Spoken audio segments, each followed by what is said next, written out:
Meus irmãos, a paz do Senhor. Amém. Glória a Deus. Estamos felizes com Jesus pela oportunidade que o Senhor nos tem dado.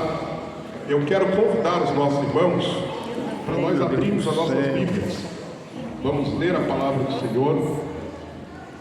Desde já agradecer os irmãos pela recepção que os irmãos nos têm dado aqui. Daqui a pouco eu estou viajando de volta. Eu vou parar em casa ali na Serra, vou dormir um pouquinho, vou pegar o carro no aeroporto por volta de 10h30, mais tardar 11 horas, depois volto em casa, durmo um pouquinho, lá para as 4 horas eu pego a estrada para estar voltando lá para Minas Gerais. E vamos nos ajude de oração em nome de Jesus. E eu estou muito feliz com Jesus por estar com os irmãos aqui esta noite. Eu quero convidar os irmãos para nós abrirmos as nossas Bíblias na carta aos Hebreus, capítulo de número 10.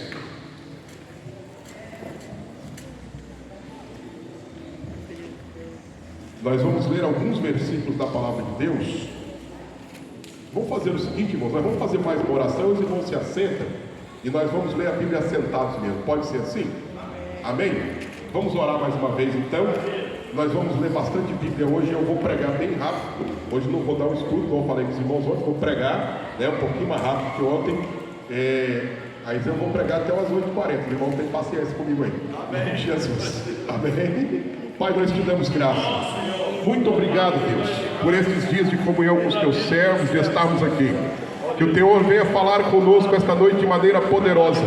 Que a tua igreja seja edificada, que o teu povo seja edificado e que o nome de Jesus Cristo, teu Filho, seja glorificado. É o que nós te pedimos em nome de Jesus. Glória a Deus. Podeis assentar, meus irmãos, abra sua Bíblia, carta de Hebreus, carta aos Hebreus, capítulo de número 10.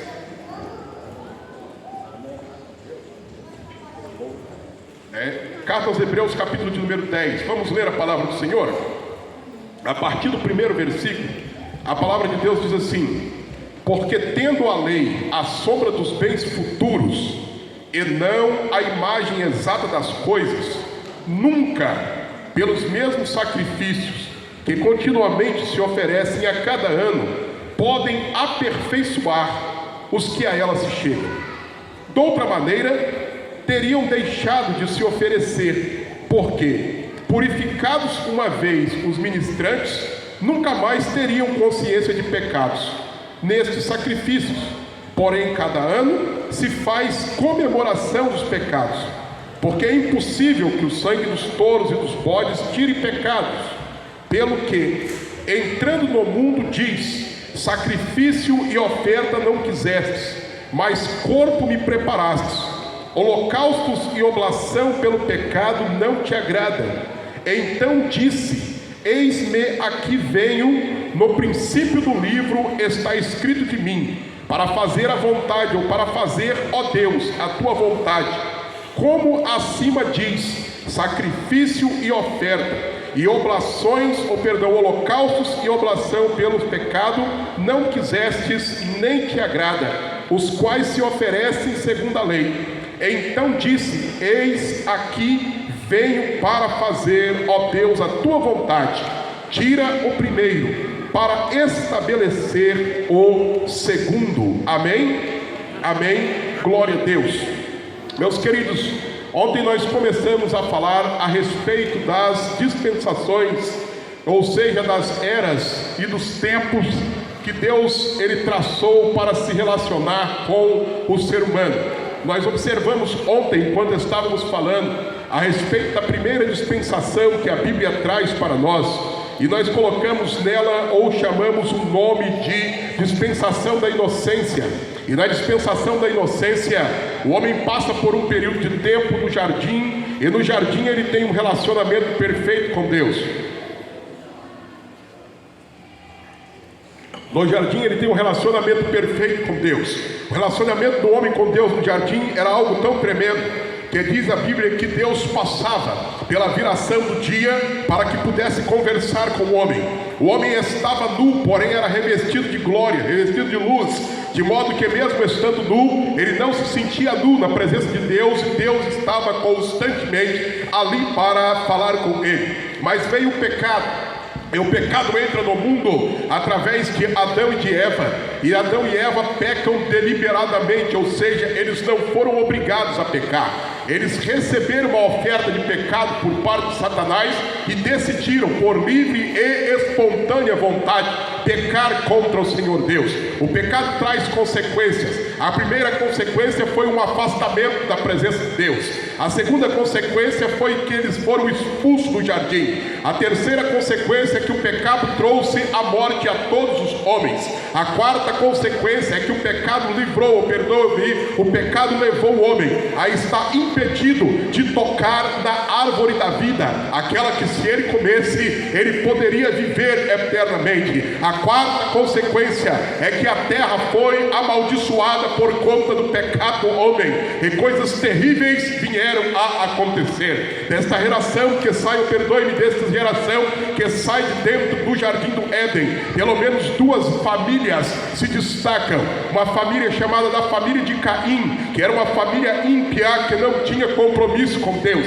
Não era que Caim não conhecia Deus, Caim conhecia Deus, Caim tinha liberdade de falar com Deus, e isso estava muito claro quando ele mata o seu irmão Abel e Deus lhe procura para conversar. O teor da resposta de Caim para Deus: não sou o guardador do meu irmão, leva-nos a entender que ambos pareciam ter uma intimidade. Era comum, provavelmente, a conversa, e mesmo conhecendo a Deus, Caim opta por pecar. Esta linhagem que Caim faz, ou a linhagem que nasce de Caim, é uma linhagem pecadora, e esta linhagem pecadora a Bíblia chama de filhos dos homens. Mas depois que morre Abel, Deus dá um filho a Adão e Eva por nome de Sete, e diz-nos a Bíblia que quando Sete nasce, começa a se invocar novamente o nome do Senhor, e invocando o nome do Senhor, a linhagem de Sete passa a ser uma linhagem abençoada. Enoque, o sétimo na linhagem depois de Adão,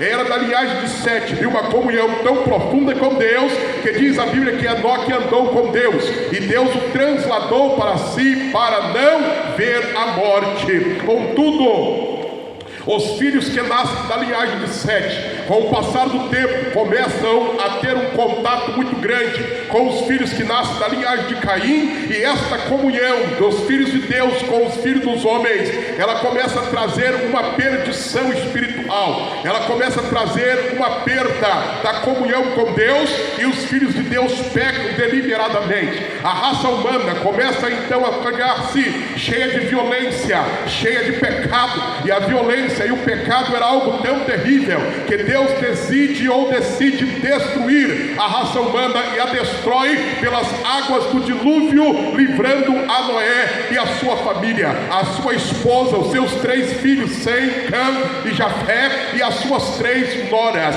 Deus salva aquelas 8 pessoas. E então, a partir de Noé, Deus começa a desenvolver novamente a raça humana. A partir de Noé, Deus começa a tratar com o homem. Desta vez agora não era mais um homem inocente, e nem era também um homem que estava falando Deus através da sua consciência. Por um período de tempo, a Bíblia diz que os homens começam a andar segundo o seu próprio governo. Eles começam a levantar governantes para si, e nós chamamos esse período de período do governo humano. Aonde que ele termina? Ele termina quando Deus levanta Abraão. Mas por que termina isto?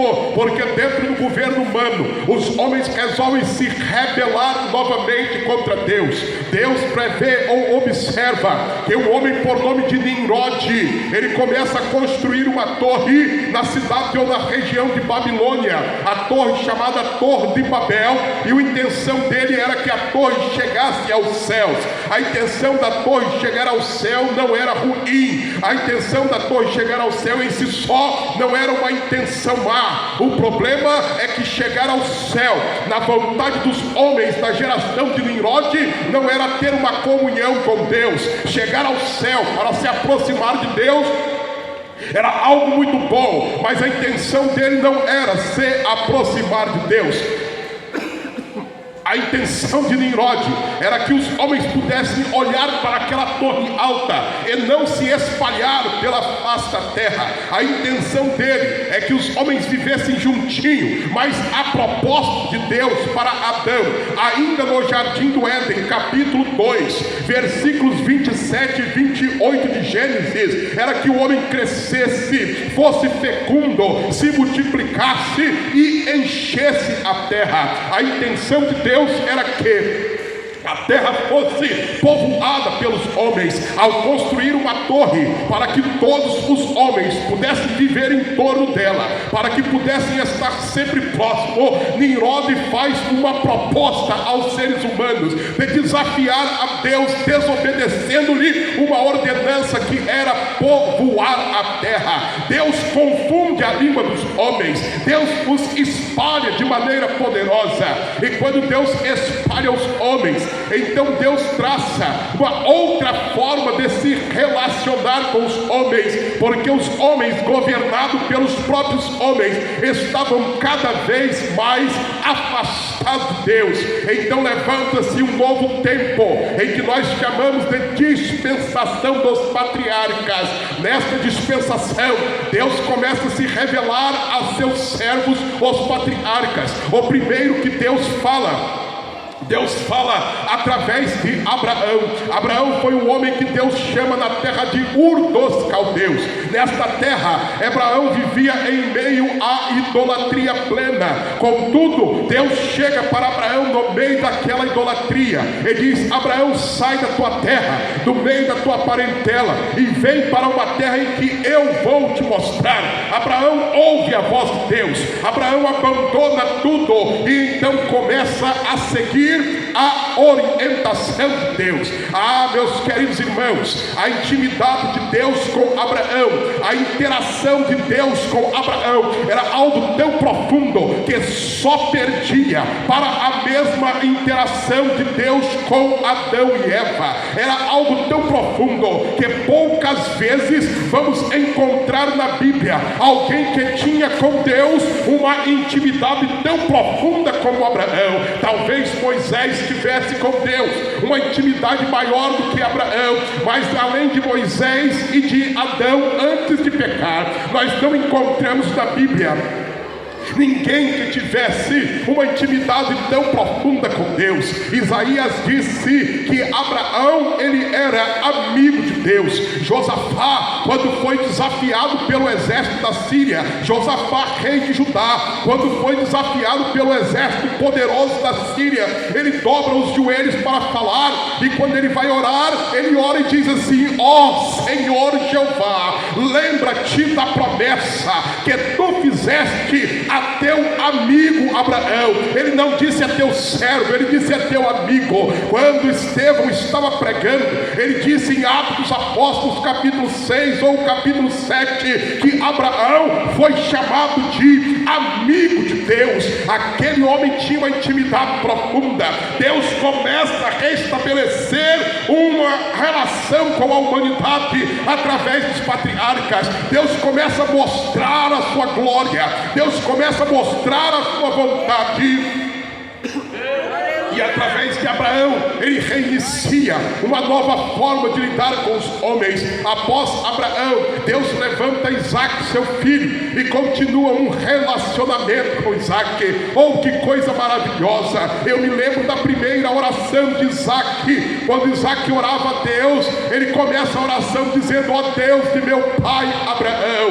Mas quando passou o tempo, lembro-me de que o seu filho Jacó, quando vai orar a Deus, ele já não ora mais: ó Deus de meu avô Abraão, mas ele começa a orar: ó Deus de meu pai Isaac e de meu avô Abraão, porque Deus, ele começa a se manifestar a Isaac, e ele passa a ser Deus de Isaac, e não apenas Deus do pai de Isaac. O relacionamento de Deus com o homem não é um relacionamento que passa de pai para filho. O relacionamento de Deus com o homem é um relacionamento pessoal. É o seu Deus, é o meu Deus, é o nosso Deus que tem um relacionamento conosco.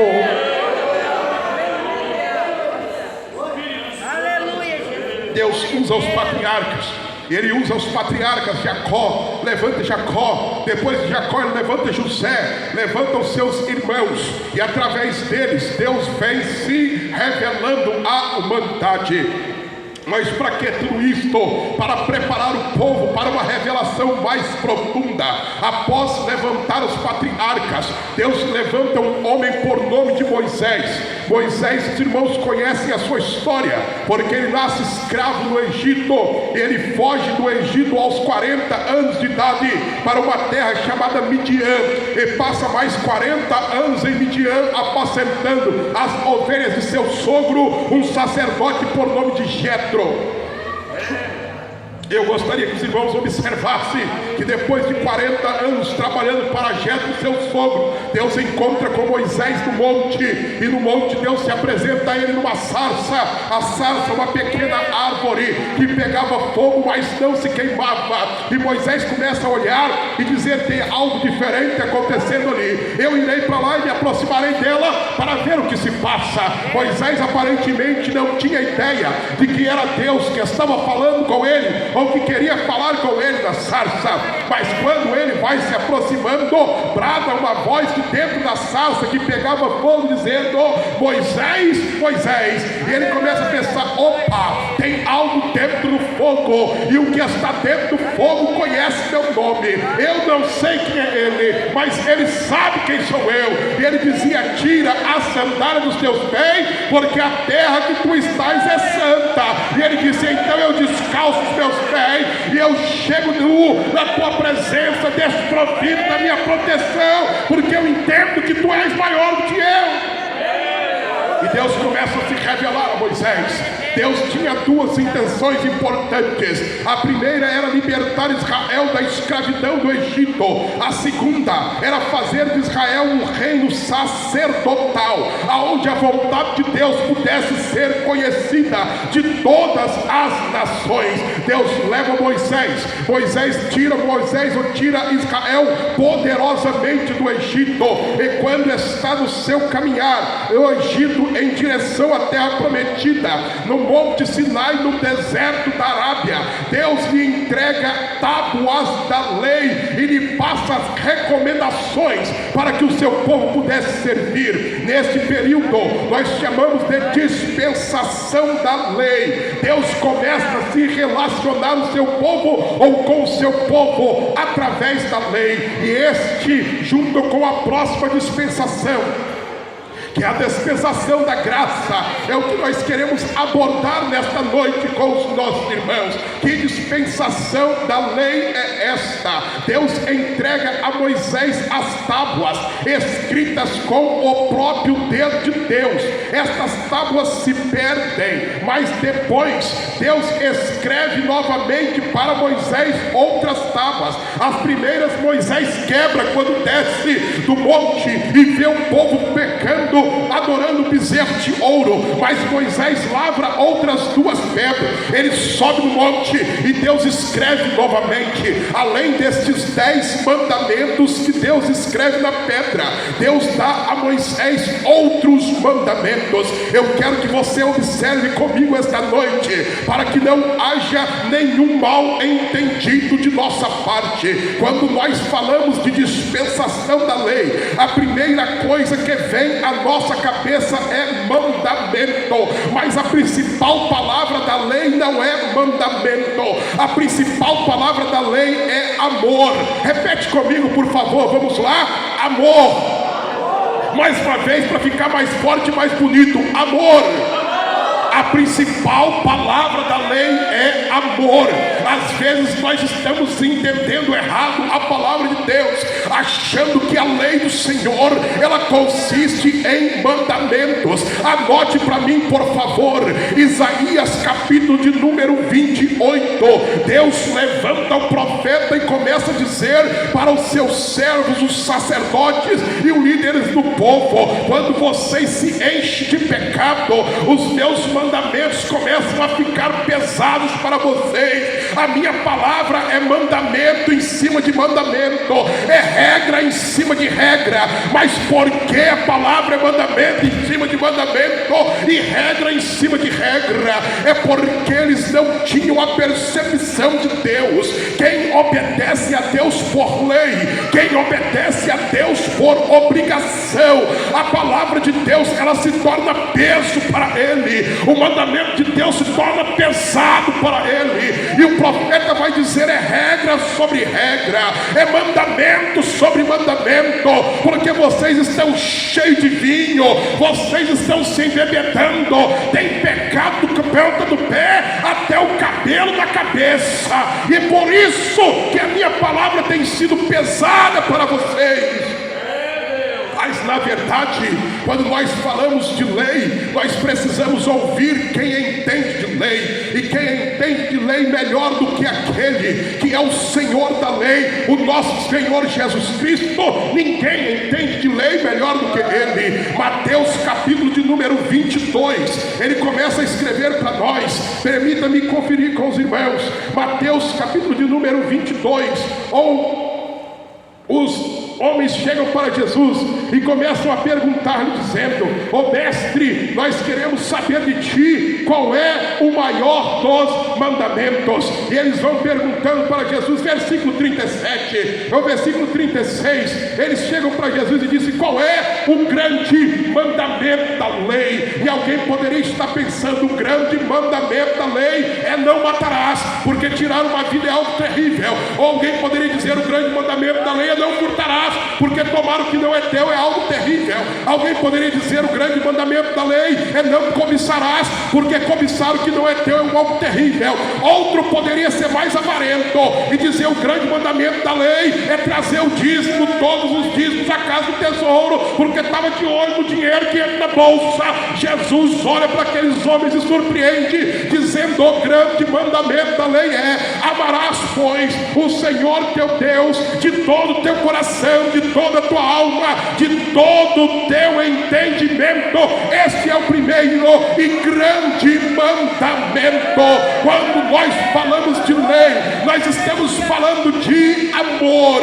Davi amava a Deus de maneira tão maravilhosa e tão grande que ele dizia que a lei do Senhor é perfeita e refrigera a alma. Que obrigação é esta? Que regra é esta que traz refrigério para a alma? Que peso é este que pode deixar a alma refrigerada? Não existe peso do que é de Deus. Mateus já está registrando, capítulo 11, versículo 28 em diante, Jesus dizendo aos homens que lhe ouviam: vinde a mim, vós que estáis cansados e oprimidos, que eu vos aliviarei. Tomai sobre vós o meu jugo e aprendei de mim, que sou manso e humilde de coração, porque o meu fardo é leve e o meu jugo é suave, diz o Senhor Jesus Cristo. Aleluia.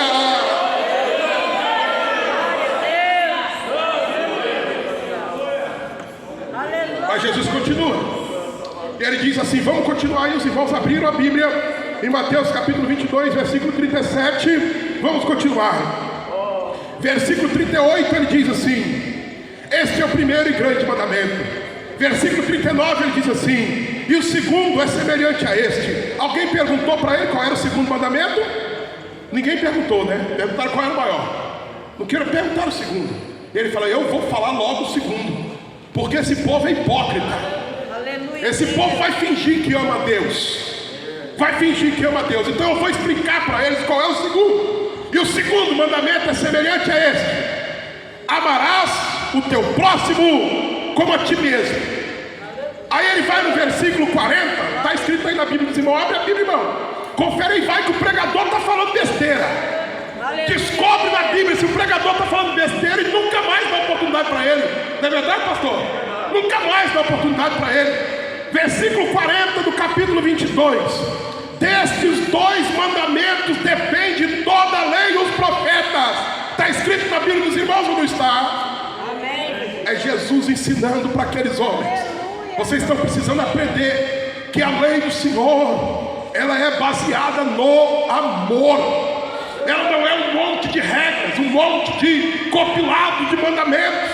Aí alguém pensa, da onde Jesus tirou isso? Da lei. Jesus não inventou moda. Amarás o Senhor teu Deus de todo o teu coração. Jesus citou Deuteronômio, capítulo de número 6, versículo de número 5. Se você quiser anotar, porque não vai dar tempo, nós estamos correndo, você vai ler em casa. Deuteronômio, capítulo de número 6, versículo de número 5. O profeta Moisés diz: amarás, pois, o Senhor teu Deus de todo o teu coração. De onde ele tirou o segundo mandamento: amarás o teu próximo como a ti mesmo. Levíticos, capítulo 19, versículo 18. Anote aí para você ler em casa. Lá está dizendo que você precisa amar o teu próximo como a ti mesmo. Está escrito lá na lei, as pessoas não prestavam atenção. É lei, mas a lei não consiste em mandamento. A lei não consiste em regras que são ruins de se fazer. A lei consiste em amar a Deus. Vamos voltar a Hebreus capítulo 10, por favor, aonde nós começamos a nossa pregação desta noite. No capítulo 10 de Hebreus, Deus usa este homem que nós não tivemos o prazer de saber o nome, porque ele não assinou a carta. Alguns teólogos dizem que foi Paulo que escreveu, outros teólogos dizem que foi Apolo que escreveu, outros teólogos têm outras teorias. Deixa-me dizer-te uma coisa: na verdade não importa quem escreveu, nós gostaríamos de saber para dar a ele a honra que é devida, porque é bom dar honra a quem tem honra, mas importa que quem escreveu estava tão cheio do Espírito Santo que transbordava. Hebreus capítulo de número 10, ele começa a dizer o seguinte: a lei são sombra das coisas futuras. Sombra. Quem já viu sombra atrás de um lençol entende o que eu estou falando. Você pode até ter uma noção, mas você não sabe exatamente o que é. Você olha e você tem uma noção, você não sabe exatamente o que é, porque depende da projeção da luz, depende do modo como você está dando foco nela. Você vai olhar para a sombra e a sombra vai te enganar, dependendo da situação que você olha. Às vezes você vai pensar que o que está atrás da cortina é muito grande, e não é, só a posição da luz. Às vezes você vai achar que é pequeno, e não é só a posição da luz. Se botar um cabrito atrás de um pano branco e botar a luz na frente, você não sabe diferenciar se ele for novo, se é um cabrito, se é uma ovelha, se é um bode que está ali atrás. Por quê? Porque a sombra é parecida. Você tem noção do que é, mas você não tem certeza absoluta do que é. Para que você conheça, é necessário que se tire o pano da frente, ou seja, que se tire o véu. É necessário que acabe a escuridão, ou seja, que brilhe luz sobre o que está ali, para que nós possamos ver perfeitamente o que estava acontecendo. Mas e o amor nos tridentral?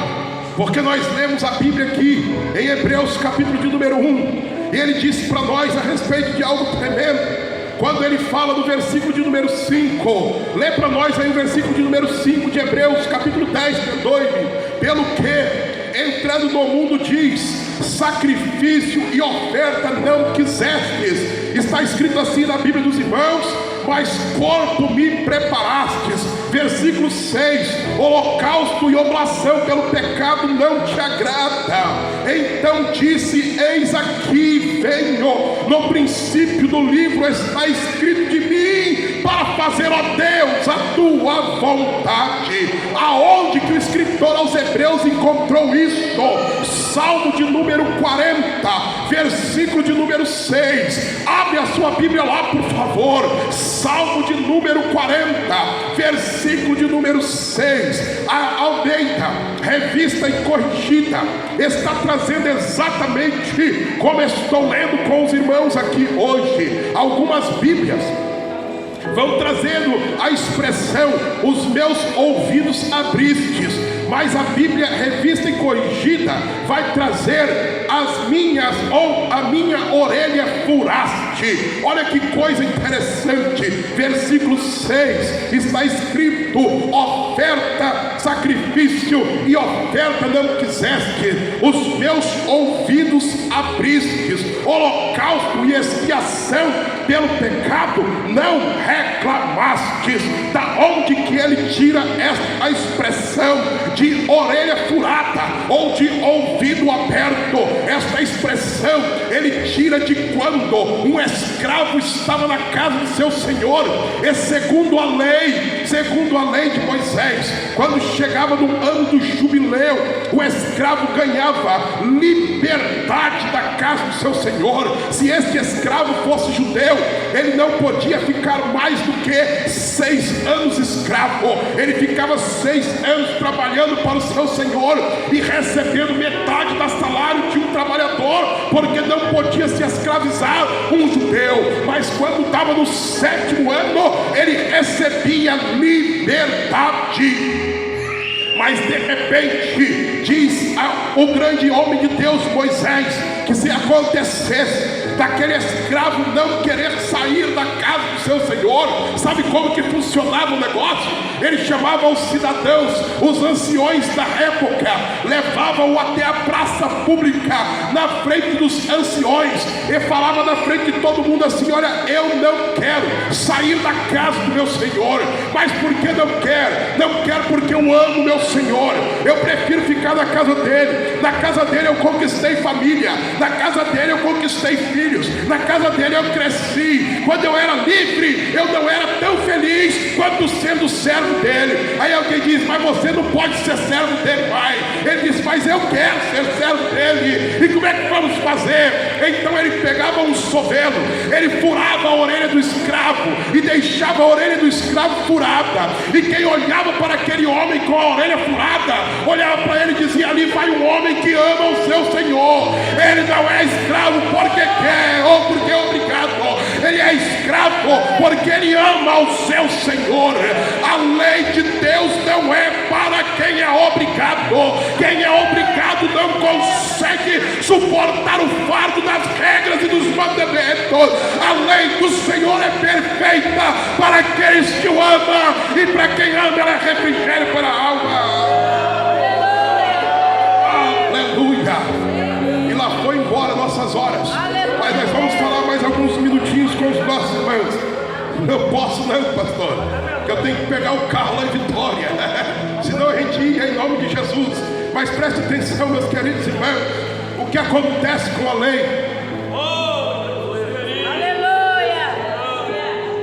Porque nos últimos dias nós temos vivido dias em que alguns crentes estão com vontade de guardar a lei, viraram crente lei.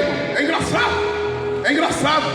Nós temos mania de pegar os modinhas que aparecem, né? A gente gosta de modinha, de vez em quando vai.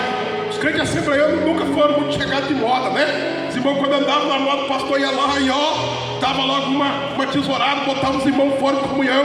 Andar na moda não podia, mas a gente inventa umas modas diferentes. Tem crente inventando moda, querendo voltar para a época da lei de novo. De vez em quando a gente vai numa igreja, tem uma arca da aliança com os 8 pecados em cima. Aí lá vem o outro, começa a fazer umas coisas diferentes, começa a fazer uma cerimônia. Aí lá vem o irmão querendo fazer uma cerimônia igual a cerimônia que se fazia na época da lei. Daqui a pouco você não se assuste se tiver crente querendo se circuncidar e crente querendo oferecer uns cabritos de sacrifício a Jesus Cristo aí. Aí você vai falar: de onde você tirou isso? Tirei da Bíblia. Misericórdia. Mas não foi isso que Deus está ensinando para nós. Preste atenção, os irmãos. O escritor aos Hebreus, a partir do capítulo de número 1, ele começa a mostrar para nós algo muito tremendo. Porque no capítulo 1 de Hebreus, ele vai colocar um marco divisório para nós entendermos como é que funcionava a lei e até onde ela foi. Ele começa dizendo assim: olha, havendo Deus outrora falado muitas vezes e de muitas maneiras aos pais pelos profetas, nos últimos dias, versículo de número 2, ele nos falou pelo Filho, a quem constituiu o herdeiro de todas as coisas e pelo qual também fez o universo. A respeito de Jesus Cristo, ele diz: ele ele é o resplendor da glória e a expressão exata do seu ser, ou seja, do ser de Deus, sustentando Jesus, todas as coisas pela palavra do seu poder. Depois de haver feito a purificação dos pecados, assentou-se à direita da majestade nas alturas, tornando-se tão superior aos anjos quanto herdou o mais excelente nome do que eles. Ele começa primeiro mostrando que o nosso Senhor Jesus Cristo é maior do que os anjos. Depois ele vai mostrar para nós que o nosso Senhor Jesus Cristo, ele é maior do que Moisés, porque Moisés foi servo, mas Jesus é filho. Ele disse: Moisés foi obediente em toda a casa, mas Jesus é maior do que Moisés, porque Moisés ele era servo e Jesus é dono da casa. Ele aí, alguém que é maior do que Moisés. Aí perguntem: para que serve a lei? O apóstolo Paulo estava escrevendo a carta aos Gálatas. Abre lá, por favor, capítulo de número 4 em diante, capítulo 3 de Gálatas. Se você puder ler a carta toda, você vai observar que a carta de Gálatas, ou a carta aos Gálatas, o apóstolo Paulo escreve porque estava havendo uma divergência doutrinária na igreja. O que estava acontecendo? Alguns irmãos judeus que haviam se convertido ao cristianismo estavam querendo que os irmãos que tinham se convertido ao cristianismo, os irmãos que eram gentios, que haviam se convertido ao cristianismo, começassem a praticar os mesmos ritos que os irmãos judeus praticavam antes de ser convertidos. Eles estavam dizendo: olha, vocês precisam se circuncidar, olha, vocês precisam guardar o sábado, olha, vocês precisam guardar as festas de lua nova. E o apóstolo Paulo, ele começa a escrever para os irmãos e vai dizendo: eu fico maravilhado com vocês, porque vocês tão depressa passaram do evangelho que eu vos ensinei para outro evangelho. E na carta aos Gálatas, ele vai continuar dizendo para nós, ele vai dizer para nós que a lei, ela serviu de aio para que o povo pudesse ficar debaixo de uma orientação espiritual até que viesse a plenitude dos tempos, ou seja, Cristo.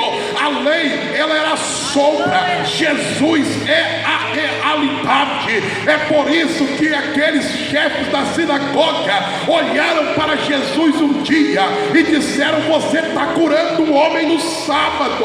E ele disse: meu pai trabalha até agora e eu trabalho também. O sábado não foi feito, ou seja, o homem não foi feito para o sábado, o sábado foi feito para o homem. O homem não é senhor, perdoe, não é escravo do sábado, o sábado que é escravo do homem. E aqui está aquele que até do sábado é senhor, e eu trabalho porque o meu pai trabalha também. E aí Jesus curando. Alguém olhar para ele e falar assim: mas mestre, seus discípulos não estão lavando a mão para comer, não. Eu vou assim: mas e por que vocês estão reclamando? Porque tem que lavar a mão para comer. Mas não era uma questão de higiene. Eles estavam reclamando porque estava escrito nos 613 preceitos, ou perdoe-me, preceitos que eles tinham colocado ali. Tinha que lavar a mão para comer. Para a questão de higiene, lavar a mão para comer é mais do que óbvio. Jesus não estava ensinando ninguém a ser porco. Ele estava apenas dizendo: vocês estão observando a lei de maneira errada. Não é o que entra pela boca que contamina o homem, é o que sai dela que contamina. Porque o que sai da boca vem do coração. A boca fala do que o coração está cheio. Então toma cuidado com isso. Aí o apóstolo Paulo escreve aos Coríntios, dizendo assim: meu irmão, pelo amor de Deus, tenha paciência com os irmãos em Cristo. Vocês estão perturbando o irmão porque o irmão come carne. Se o irmão come carne, glória a Deus. Se ele não quer comer, é problema dele. Larga ele comer legume. Mas você não precisa ficar condenando seu irmão porque um come carne, o outro não come carne. O sangue de Jesus tem poder. O que é isto? É a interpretação errada da lei. A lei serviu até Cristo para proteger o povo. Mas quando vem Jesus, Jesus tira o povo debaixo da lei. Diz o apóstolo Paulo aos Gálatas que pela lei ninguém pode ser salvo, porque a lei não pode justificar ninguém. A salvação, ela vem por Cristo Jesus nosso Senhor. E a graça, irmão, é Jesus que vai dizer: a lei e os profetas duraram até João Batista. A partir de agora vos é anunciado o reino dos céus. O apóstolo Paulo dá um exemplo tão forte que ele fala: Abraão teve 2 filhos, teve mais, né? Teve 7, se não me engano. Teve um de Sara, teve um de Agar e teve 5 de Quetura. Pelo menos o que a Bíblia diz. Deve ter tido outros que a Bíblia não fala. Os homens tinham um monte de mulher, ficavam fazendo um monte de filho. E era rico, e falta de juízo também, né? Porque dava trabalho, dava briga dentro da casa, família bagunçada. Foi por isso que Jesus, quando criou Adão e Eva lá, ele criou um só para cada um, né? Falou assim: olha, vai deixar o homem e a sua mulher, vai se unir um ao outro e vão ser ambos uma só carne, um só, um casal de só 2, né, irmão? Só um homem e uma mulher, nada de 3, nada de 4, isso é coisa de maluco, é coisa que não tem o que fazer. O primeiro que inventou esse negócio de 2 mulheres foi um tal de Lameque. Lameque era da família de Caim, era ímpio, não foi da linhagem de Sete que apareceu esse negócio, não. Esse negócio apareceu da linhagem de Caim. Então toma cuidado, os irmãos. Você esquece esse negócio de ter 2 mulheres, você vai para o inferno se ficar arrumando 2 mulheres. Esquece esse negócio de ter 2 homens, que você vai para o inferno se tiver 2 homens. É para ter um só, casa com ele. É para ter uma só, casa com ela. E Jesus vai abençoar você. E está tudo resolvido. Não dá para ficar casado com 2, com 3 ao mesmo tempo, porque isso é coisa de quem não tem Jesus no coração. Mas vamos voltar para a lei. Vamos voltar para a lei. Mas por que nós precisamos voltar? Jesus vai deixar bem claro para nós: porque a lei e os profetas vão durar até João. Depois de João começa a nos anunciar o reino de Deus. A lei não podia salvar. Para que servia a lei? Para apontar o pecado. A lei mostrar: você é pecador, você não vale nada. Você é pecador, você não vale nada. Você é pecador, você não vale nada. Eu sou pecador, não vale nada. Também é pecador, mas o pastor também é pecador. Segundo a lei não vale nada. Disse o grande profeta Isaías: as nossas justiças diante de Deus não passam de trapo de imundície. Foi por isso que aos Romanos capítulo 3, versículo 23, o apóstolo Paulo escreve dizendo: porque todos não foi um só pecaram e destituídos estão da glória de Deus. Todos pecaram. Agora, como é que faz com esse problema do pecado? O problema do pecado era grave, porque todo ano o sumo sacerdote tinha que oferecer o sacrifício. Era touro, era bezerro. Pecou, vai lá, levava um cabrito, matava o cabrito, oferecia sacrifício. Pecou de novo, levava outro cabrito, o sacrifício. Aquele sacrifício só valia por um pouquinho de tempo, pastor, não conseguia resolver o problema de pecado. Aí o escritor aos Hebreus diz que nosso Senhor Jesus Cristo, ele coloca fim neste negócio, porque de uma vez por todas ele se ofereceu uma única vez pelos nossos pecados. Ele diz: porque era impossível que o sangue de touros conseguisse purificar alguém, mas Jesus Cristo foi oferecido única vez por todas para perdoar os pecados da humanidade. Aí você começa a entender algo, que é a próxima forma de Deus se relacionar com o homem, que nós chamamos de dispensação da graça ou dispensação da igreja. É na graça que Deus levanta a igreja. O que é a igreja? A igreja é um povo espiritual. A igreja não tem nacionalidade terrena. O apóstolo Paulo disse aos Gálatas que dos 2 povos, que 2 povos, dos judeus e dos gentios, que eram todos os outros, Deus fez um povo só, derrubando a parede da separação que estava entre eles. A igreja não é um povo terreno. A igreja não tem identidade terrena. Disse Paulo aos Filipenses capítulo 3, versículo 20, que a nossa cidade está no céu, de onde nós também esperamos o Salvador. Versículo 21, Senhor Jesus Cristo, que transformará o nosso corpo abatido para ser um corpo glorioso conforme o céu. A nossa cidadania é uma cidadania celeste. Deus levanta a igreja. E segundo leu o nosso pastor Cláudio aqui esta noite, a carta que Paulo escreveu a Tito, capítulo 2, é um povo seu, separado, zeloso e de boas obras. Separou para ele um povo que é dele, que ele chamou é meu, zeloso e de boas obras. Na primeira carta que Pedro escreve para a igreja, ele diz para nós: vocês são geração eleita, nação santa, povo adquirido, sacerdócio real. Ele diz: foi adquirido para que anunciei as boas novas, ou as virtudes daquele que vos chamou das trevas para a sua maravilhosa luz. A graça é a dispensação que tira o véu da frente. A graça é a manifestação poderosa de Jesus Cristo nosso Senhor, que resolve deixar a tua glória.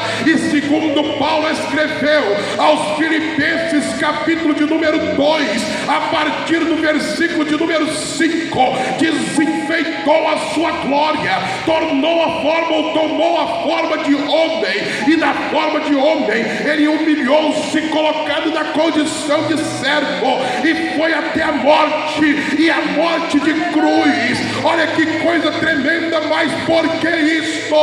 É porque eu era um miserável pecador, é porque você era um miserável pecador, é porque o sangue do bode não podia perdoar os teus pecados, é porque o sangue do cordeiro não podia perdoar os teus pecados, é porque o sangue do touro não podia perdoar os teus pecados.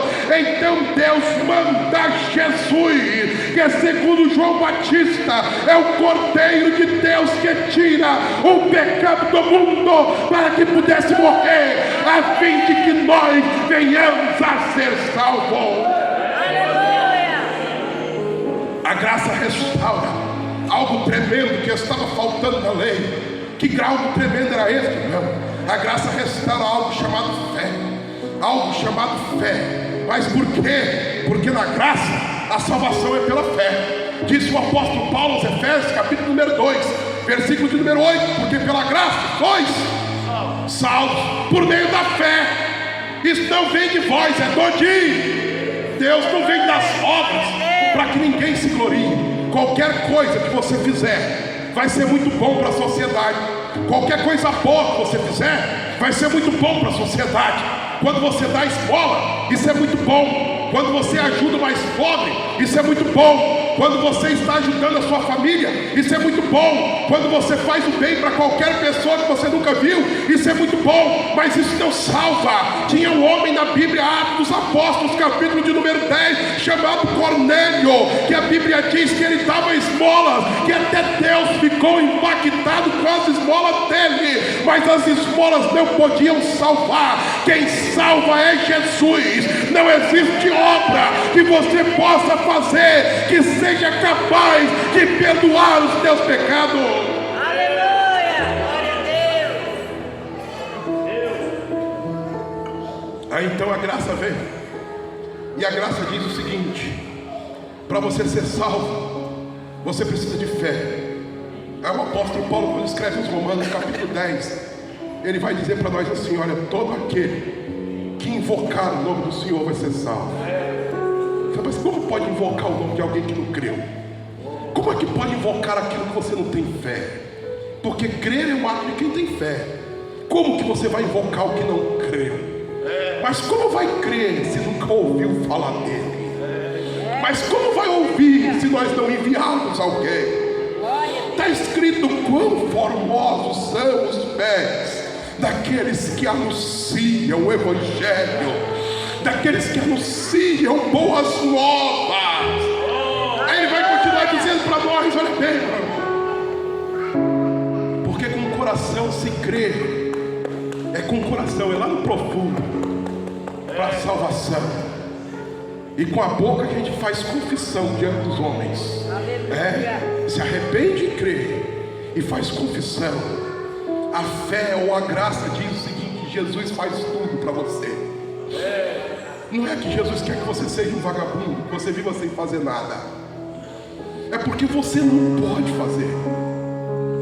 O apóstolo Pedro tentou explicar esse negócio da salvação para os irmãos, e no primeiro capítulo da primeira carta, a partir do versículo 18, ele vai dizendo assim: meus irmãos, não foi com coisa corruptível como ouro e prata.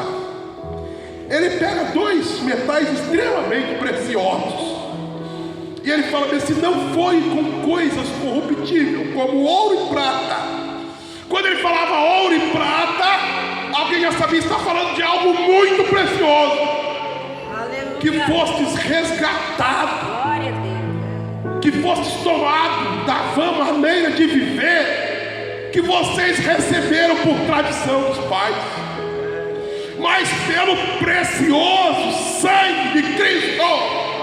Aleluia. Ele está dizendo assim: olha, ouro e prata é precioso, mas não consegue pagar a sua salvação. Aleluia. Aos Coríntios, Paulo escreveu: irmãos, vocês foram comprados por bom preço. Aleluia. Não torneis a colocar-vos debaixo do jugo da servidão. Glória a Deus. Aleluia. É a graça que nos aproxima de Deus. Deus maravilhoso. Aleluia. É a graça que, segundo o escritor aos Hebreus, derrubou o véu da separação. Aleluia. E aí o Espírito Santo enche o escritor aos Hebreus e disse: temos, pois, ousadia. Para quê? Para entrar no Santo dos Santos. O que é isso, irmão? É a presença de Deus.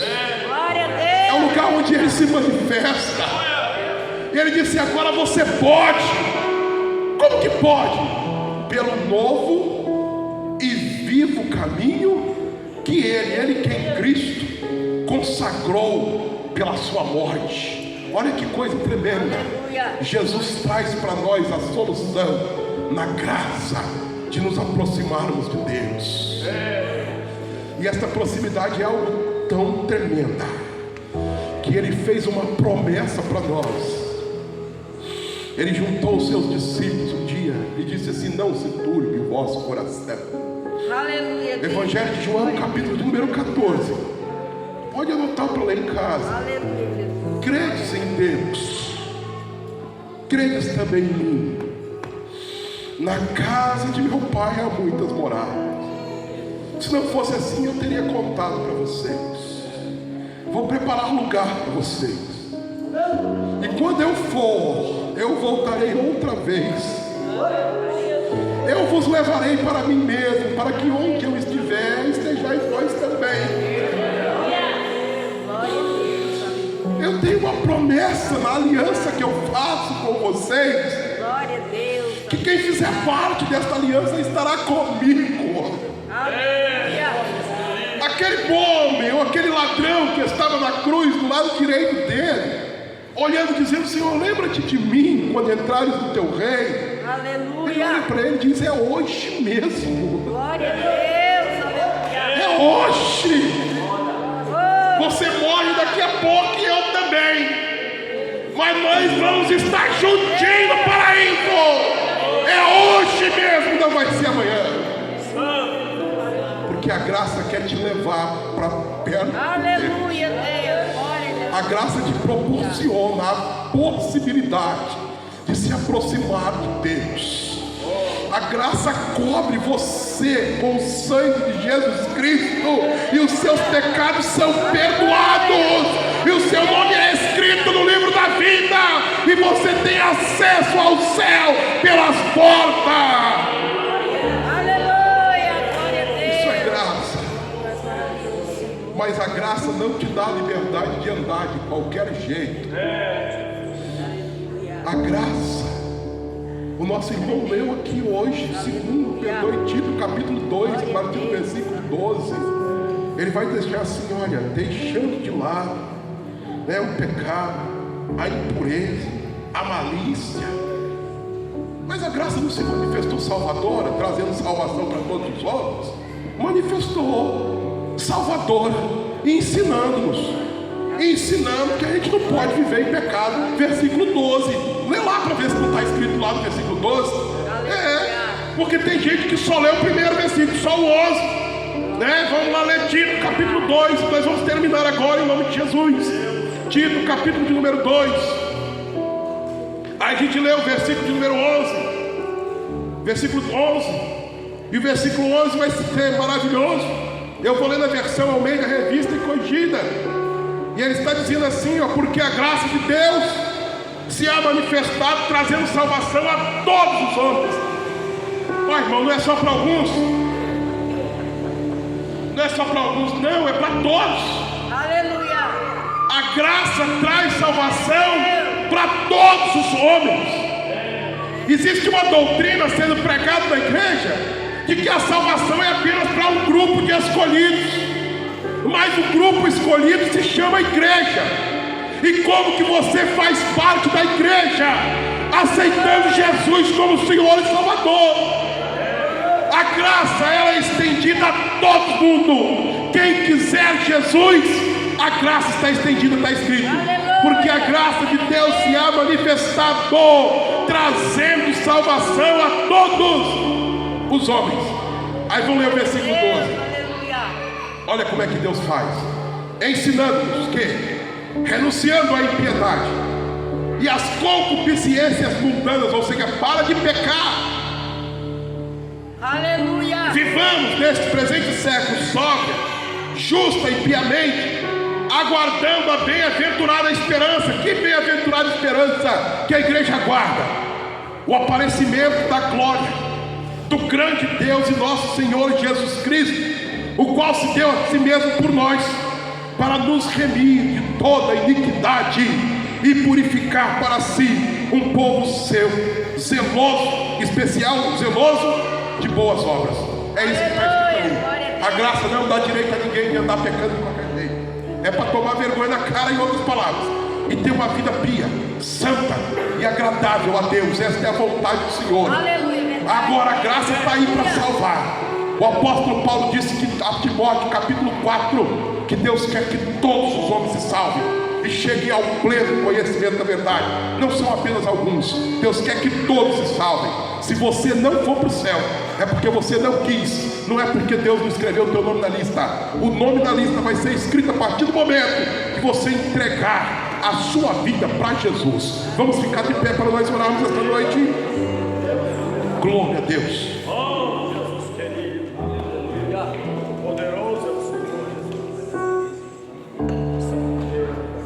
Aleluia. Glória a Deus. Os irmãos não reparam quando eu saí correndo. Se eu não despedir dos irmãos, os irmãos não reparam. Por favor, que eu preciso ir devagar para a vitória. Chegar em paz ali. Mas enquanto nós vamos orar, eu quero fazer um convite muito mais do que especial esta noite. A igreja não termina o culto sem antes franquear, conceder a você que está conosco adorando a Jesus hoje, a oportunidade de, diante dos homens e lá no fundo do seu coração, você reconhecer Jesus como Senhor. Se gerou fé no teu coração e você crê que Jesus Cristo é o Filho de Deus e que Ele salva a sua vida, e você quer receber esta graça maravilhosa que te leva até o céu, a oportunidade é agora. Eu quero te convidar a sair do teu lugar e vir mais pertinho aqui, porque nós queremos orar com você esta noite. Tem alguém que quer entregar a vida para Jesus? Agora é a hora de dizer: Senhor, eu quero. Não tem problema a situação que você está, porque eu garanto que depois que você entregar a vida para Jesus, você não vai continuar do jeito que está. Pode ter pecado o tanto que você quiser, não vai pecar mais. Jesus vai te dar condição. O sangue dele nos purifica de todo pecado e ele nos dá graça para continuar uma vida sem ser escravo do pecado. Eu quero te convidar esta noite. Tem alguém que quer entregar a vida para Jesus? Vem aqui que nós queremos orar por você. você não quer, não tem porque nós forçarmos a oportunidade para você. Nós vamos orar a Deus, pedir ao Senhor que Ele te conceda outra oportunidade. Mas a nós, igreja, não nos compete saber os tempos e as estações que o Senhor, pelo seu poder, Ele reservou. Jesus disse que até aos anjos do céu foi vedado saber o dia em que Ele vai voltar. E o dia que Ele voltar, esta graça que nós pregamos hoje, que está salvando todos os homens, ela fecha as portas. E aí a salvação não é mais por graça. E aí não adianta mais bater na porta do galpão, porque eu espero que não tenha nenhum crente aqui para te atender. E se tiver, não adianta, é só abraçar com ele e chorar. Vamos chorar junto, porque o negócio vai estar muito lá dentro. Vamos orar ao Senhor. Tem alguém que quer entregar a vida para Jesus? Por que você está insistindo tanto em mostrar isso? Você está com pressa?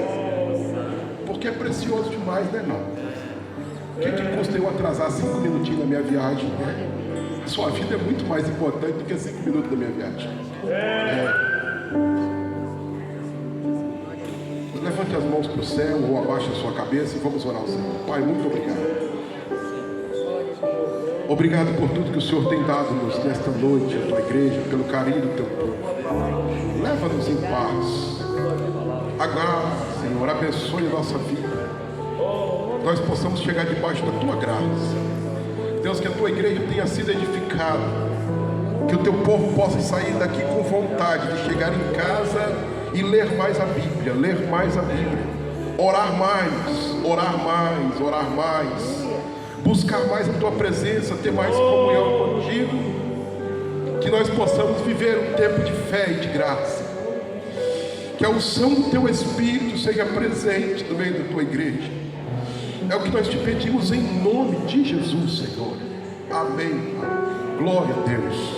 Que Deus abençoe os irmãos em nome de Jesus Cristo.